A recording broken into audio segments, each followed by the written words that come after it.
Hi all, welcome to Blasters arena. Kerala ബ്ലാസ്റ്റേഴ്സിന് ഈ ജനുവരി transfer ജാലകത്തിൽ ഒരു പരിചയസമ്പത്തുള്ള ഗോൾ കീപ്പറെ ആവശ്യമാണ്. ISL എക്സ്പീരിയൻസ്ഡ് ആയ ഒരു ഗോൾ കീപ്പർക്ക് വേണ്ടി ബ്ലാസ്റ്റേഴ്സ് ശ്രമിക്കുന്നുണ്ട് എന്നുള്ള കാര്യം നേരത്തെ പുറത്തേക്ക് വന്നിരുന്നു.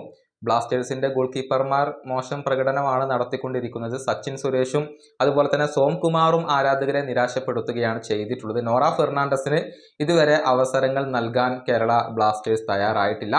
ഏതായാലും ഒരു റൂമർ കൂടി ഇപ്പോൾ പുറത്തേക്ക് വന്നിട്ടുണ്ട്. അതായത് ബ്ലാസ്റ്റേഴ്സ് ശ്രമിക്കുന്ന ഗോൾ കീപ്പർമാരുടെ ഒരു ഷോർട്ട് ലിസ്റ്റ് അവർ തയ്യാറാക്കിയിട്ടുണ്ട്. അതിൽ ഇടം നേടാൻ മുൻ കേരള ബ്ലാസ്റ്റേഴ്സ് ഗോൾ കീപ്പർ ആയിരുന്ന ധീരജ് സിംഗിന് ഇപ്പോൾ സാധിച്ചിട്ടുണ്ട് എന്നുള്ള റൂമറുകളാണ് പുറത്തേക്ക് വരുന്നത്. എക്സൽ ഇതുമായി ബന്ധപ്പെട്ടുകൊണ്ടുള്ള ചില ട്വീറ്റുകളൊക്കെ നമുക്ക് കാണാൻ കഴിയുന്നുണ്ട് എന്നുള്ളതാണ്.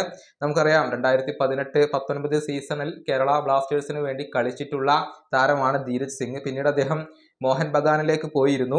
അതിനുശേഷം FC ഗോവക്ക് വേണ്ടി ഒരുപാട് കാലം കളിക്കാൻ അദ്ദേഹത്തിന് കഴിഞ്ഞിരുന്നു. 2021 മുതൽ 2024 വരെ അദ്ദേഹം ഗോവക്ക് വേണ്ടി കളിച്ചിട്ടുണ്ട്. ഏകദേശം 53 മത്സരങ്ങൾ അദ്ദേഹം കളിച്ചിട്ടുണ്ട്.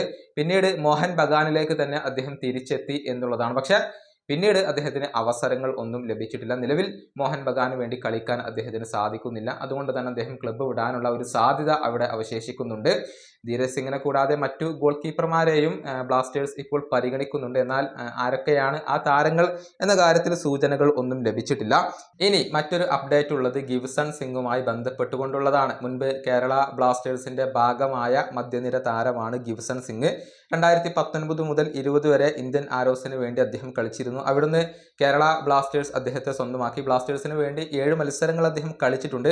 പക്ഷേ പിന്നീട് ചെന്നൈയിലേക്ക് അദ്ദേഹം ലോൺ അടിസ്ഥാനത്തിൽ പോയിരുന്നു. പിന്നീട് ഒഡീഷയിലേക്ക് അദ്ദേഹം ലോൺ അടിസ്ഥാനത്തിൽ പോയി. പിന്നീട് ഒഡീഷ അദ്ദേഹത്തെ സ്ഥിരമാക്കുകയും ചെയ്തു എന്നുള്ളതാണ്. പക്ഷേ ചെന്നൈയിലാണെങ്കിലും ഒഡീഷയിലാണെങ്കിലും അദ്ദേഹത്തിന് അവസരങ്ങൾ ഒന്നും ലഭിച്ചിരുന്നില്ല. മാത്രമല്ല ഒഡീഷ ഇപ്പോൾ താരത്തെ കൈവിട്ടിട്ടുണ്ട്.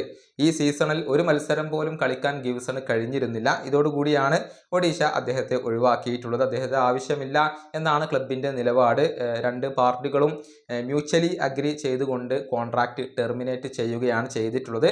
അതായത് ഗിബ്സൺ സിംഗിന് ഇനിയിപ്പോൾ ഒരു പുതിയ ക്ലബിനെ ആവശ്യമാണ് എന്നർത്ഥം. ഏതായാലും ഈ ഒരു താരം ഇനി എങ്ങോട്ട് പോകും എന്നുള്ളത് കാത്തിരുന്ന് കാണേണ്ട കാര്യമാണ്. ഈ വീഡിയോയുടെ അവസാനിപ്പിക്കുന്നു. അടുത്ത വീഡിയോയുമായി കാണാം.